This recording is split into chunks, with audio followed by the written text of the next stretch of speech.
Waalaikumsalam warahmatullahi wabarakatuh.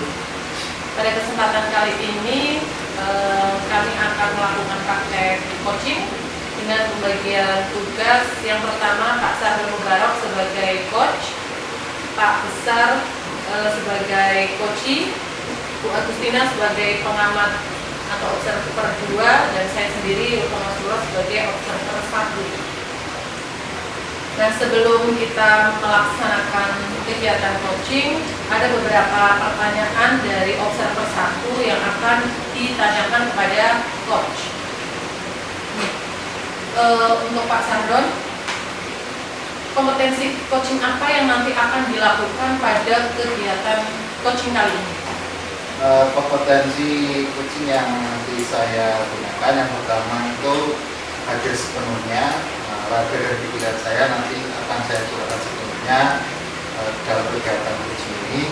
Yang kedua, mendengarkan aktif. Nanti saya akan mencoba mendengarkan segala keluh kesah dari coaching. Dan yang ketiga adalah nanti saya akan memberikan sebuah pertanyaan-pertanyaan yang berbobot untuk menggali permasalahan dan pencarian solusi dari coaching sendiri.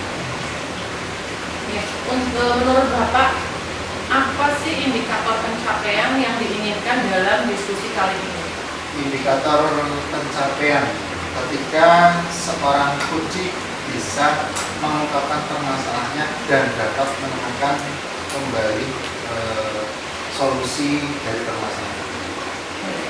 Oke, jadi Bapak menginginkan pencapaian dalam diskusi kita kali ini yaitu coaching menemukan masalahnya dan juga bisa menemukan juga solusinya.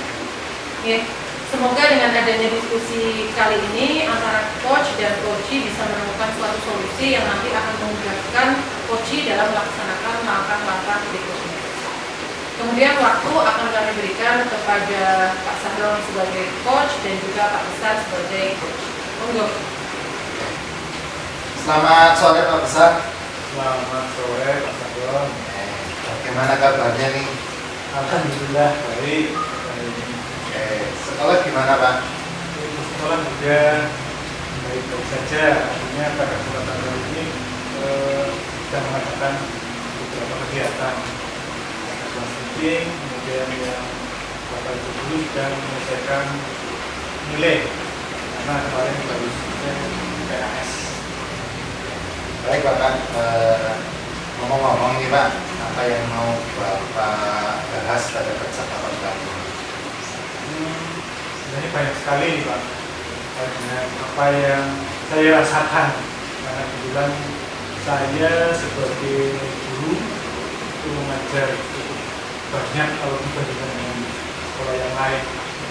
Saya mengajar 38 jam Pak. Kemudian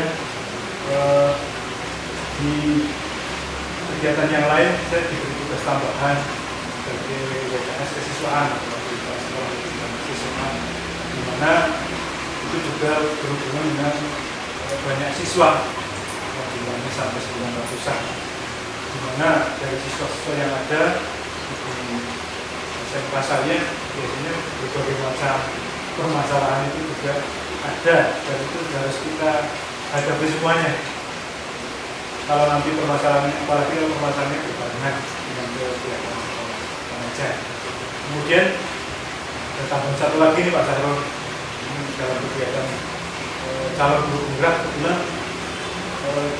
saya kemarin pada saat seleksi masuk bersama 2 teman saya yang lain, ternyata juga menghadapi hal yang sama juga. Itu Pak Sahrul. Jadi intinya saya pengen ya bagaimana bisa kegiatan itu bisa dilaksanakan bersama-sama dalam arti bisa terlaksana semuanya. Itu Pak. Oke, baik Bapak. Nah, tadi kan Bapak sudah menyampaikan tugas Bapak sebagai guru dan sebagai tugas tambahan di banyak dari kesiswaan, 21 jam mengajar yang cukup banyak. Boleh diceritakan Bapak kondisi saat ini apa yang Bapak alami? Itu kondisi saat ini yang saya alami sebagai guru, tentunya lagi rame-ramenya ini bersama dengan yang lain buat nilai, karena biasanya di sekolah kami itu pada saat ini juga tidak hanya saya saja yang alami, hampir semuanya alami itu untuk pembuatan nilai, apalagi dengan model penilaian pembuatan raport yang baru. Kalau dulu itu menggunakan MPD, kalau sekarang menggunakan raport. Jadi yang pertama perlu pelatihan terlebih dahulu sebelum memasukkan nilai yang ada. Sementara belum dimasukkan, berarti nilai-nilai itu harus direkam terlebih dahulu. Kemudian sebagai wakil kepala sekolah bidang kesiswaan, seperti biasa Pak, untuk harian tetap dengan beberapa masalah yang ada pada siswa kami, karena kebetulan siswa kami adalah mayoritas laki-laki dan dari berbagai golongan yang ada, dari yang kaya, yang miskin, yang sangat membutuhkan sekali, bahkan itu yang jadi. Kemudian siswa juga pada saat ini ada kegiatan class meeting yang tentunya harus membagi sana sini. Kemudian di CGT sendiri itu juga melaksanakan tugas-tugas yang cukup banyak sekali, Pak, yang mana kadang membuat kita satu malam pun belum tentu selesai. Kalau saya ya, itu yang bisa saya ceritakan, Pak. Oke, baik Bapak. Tadi ada beberapa permasalahan kira terkait dengan nilai. Ini kan Bapak mengalami suatu hal kesulitan dalam membuat penilaian karena terkait dengan kurikulum yang baru. Coba Pak, kalau boleh diskala Pak, kesulitan Anda dalam pembuatan nilai di kurikulum Merdeka ini itu ada di skala berapa? Kalau skala itu ada jarak 1 sampai 10 Bapak. Kalau untuk skala kesulitan itu semakin banyak, ini semakin tinggi. Jadi saya masih berada di skala 7, Pak. Oke, Bapak. Terus dengan kondisi Bapak yang saat ini, kira-kira situasi ideal apa yang Anda harapkan terkait dengan permohonan nilai saat ini, Bapak? Situasi yang ideal buat saya, menurut saya itu yang saya rasakan itu saya kepengen. Yang pertama adalah melaksanakan cara penulisan nilai karena dari MPD dan raport, karena kemarin pada saat penjelasan memang berbarengan dengan tugas yang lain sehingga menimbulkan konsentrasi saya, Pak. Kemudian yang ideal yang saya bisa melaksanakan itu semua. Dalam menghadapi situasi ini, Anda sudah berkomunikasi dengan suatu penilaian dari program itu sendiri, Pak. Kira-kira dari keadaan seperti ini, peluang yang Anda bisa ambil dari ketika menghadapi situasi ini apa itu? Peluang yang dapat saya ambil yang jelas dengan kondisi yang cukup lumayan rumit menurut saya berarti harus belajar bagaimana saya bisa melaksanakan tugas itu semuanya supaya nanti pada saat deadline-nya itu tidak ketinggalan, paling tidak itu seperti itu. Ini Bapak, tadi sudah mencoba untuk mengolah nilai dan berbagai teknik ya. Terus kira-kira apa yang menjadi hambatan Bapak dalam menghadapi situasi ini, Pak? Boleh diceritakan, Pak? Boleh. Untuk hambatan yang saya hadapi tentunya ini saya terkait karena selain saya membuat nilai berarti harus mengurusi kegiatan taman saya. Pada saat ini ada di dalam pengelola nilai juga ada kegiatan class meeting yang merupakan bagian dari tugas saya sebagai WKS kesiswaan, walaupun itu harus bersama-sama dengan teman-teman yang lain. Kemudian hambatan yang lain ya tentunya dari tugas yang menumpuk. Ya, kebetulan pada saat mengerjakan tugas sebagai CDP banyak tugas yang belum saya kerjakan. Oke Bapak, tadi Bapak sudah menyampaikan berbagai permasalahan terkait dengan pengelolaan klinik, terus beberapa kegiatan yang ada di sekolah yang mengharuskan Bapak untuk segera untuk menyelesaikan semua kegiatan-kegiatan tersebut hilang ya. Nah, terus Bapak ini sejauh mana Bapak melangkah untuk mengatasi hambatan-hambatan yang ada pada permasalahan itu Bapak? Untuk menghadapi hambatan tersebut, saya yang pertama harus belajar memprioritaskan dulu mana yang harus saya kerjakan terlebih dahulu. Yang pertama terkait dengan nilai, Pak. Karena kebetulan nilai saya berarti nanti akan digunakan oleh semua wali kelas yang ada. Ini yang jadi permasalahan buat saya. Karena nanti ketika nanti nilai saya belum selesai, nanti hampir semua wali mesti ribut masalah saya. Sehingga mau tidak mau itu menjadi prioritas yang pertama bagi saya. Kemudian yang kedua yaitu terkait dengan kegiatan kelas meeting di bawah siswa. Alhamdulillah kami di kepanitiaan juga sudah punya rekan-rekan yang boleh dikatakan sudah saya andalkan. Kemudian untuk hubungannya dengan PDP, kita pertama lihat budgetnya. Ketika nanti budgetnya memang harus dikerjakan, ya mau tidak mau harus kumpul harus dikerjakan supaya nanti kesana sini bisa selesai.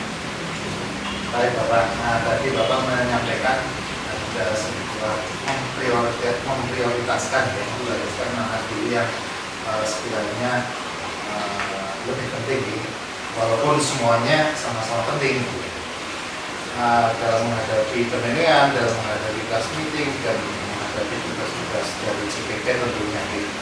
Terus dalam menghadapi ketiga permasalahan itu, apa rencana Bapak dalam waktu dekat ini Bapak? Untuk rencana saya yang pertama jelas secara mandiri dulu untuk mengerjakan yang nilai, karena tidak mungkin nilai itu dikerjakan oleh orang yang lain. Dengan belajar juga khususnya untuk yang memasukkan nilai, karena modelnya sudah berbeda dari menjadi rapor. Nanti setelah itu saya masukkan. Kemudian yang berikutnya untuk yang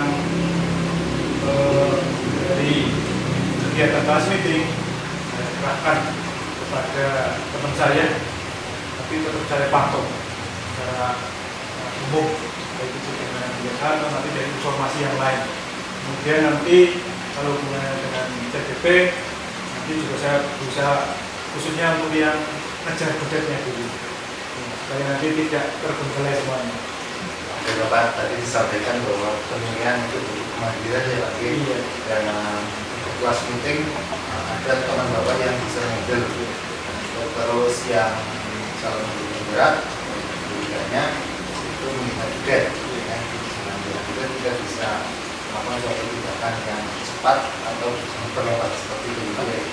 Oke Bapak, kira-kira dari apa yang tadi Bapak sampaikan, dalam kemandirian ya, atau kemandirian dalam mengolah nilai, atau karena namanya kan dikejar wali kelas tadi Bapak yang saya sampaikan.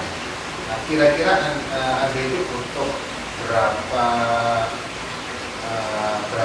berapa lama dalam menjalankan kemandirian itu Bapak? Karena tahu sendiri kalau dalam pendidikan itu kan butuh proses, dan pastinya ada catatan waktu yang harus Bapak selesaikan terkait dengan tuntutan dari sekolah Bapak. Untuk penilaian yang secara mandiri waktu yang dibutuhkan ada sekitar 5 harian, karena kebetulan dari kurikulum sendiri itu sudah membatasi, dan tidak itu sebagai batas maksimal saya. Tapi nanti saya akan merencanakan sebelum batas waktu itu ditentukan atau selesai batas waktu itu, saya sebenarnya akan mengerjakan itu. Tidak 2 hari sebelum kegiatan itu penilaian sudah saya selesaikan. Oke Bapak, misalkan dalam mencapai kemandirian itu ada waktu 2 hari ya, 2 hari untuk bisa menyelesaikan. Dalam waktu 2 hari, ketika ada suatu hal yang tidak dapat Bapak kerjakan sehingga menghambat melakukan proses penilaian. Tentunya kita sebagai manusia tidak tahu nanti ke depannya mau bagaimana bila waktu kan kita tidak bisa menentukan. Misalkan dalam waktu 2 hari ternyata ada kendala yang datang secara tiba-tiba. Apa yang Bapak mau lakukan? Untuk menghadapi kendala yang tidak diduga, kalau nilai tetap harus jadi saya. Minimal ada nilai mentahnya dulu utamanya. Tapi kalau nanti nilai itu mau diupload ke e-raport, mungkin saya bisa minta bantuan dengan teman saya. Bilang teman saya juga di kurikulum dan juga di IT-nya, sehingga untuk memasukkan nilai itu saya kira tidak akan mengalami kesulitan. Itu jika nanti saya belum sulit. Tapi saya berharap mudah-mudahan nanti sebelum itu sudah selesai semuanya. Karena tinggal dimasukkan aja, link pun sudah dikasihkan ke saya. Oke, baik Bapak. Nah tadi di awal percakapan Bapak ada di skala 7 dalam memahami kesulitan yang ada pada diri Bapak. Kira-kira di titik ini dari percakapan setelah kita mengadakan percakapan, kira-kira